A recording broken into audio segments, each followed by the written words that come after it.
तो राम राम जी सारे ने, मैं आपका रितेश। तो स्वागत करता हूं आपका एक बार फिर ब्रदर्स प्रोडक्शन किन्नौर में। तो आज दिन भर हम थे फ्री, क्योंकि आज है डे 93। तो मेरे प्यारे दोस्तों, आज दिन भर घर का कार्य करते करते शाम हो गई।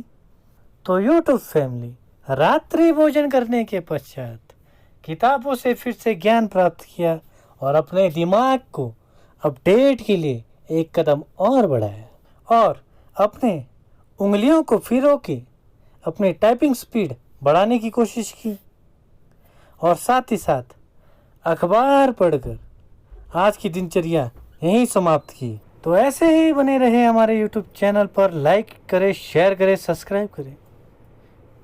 धन्यवाद।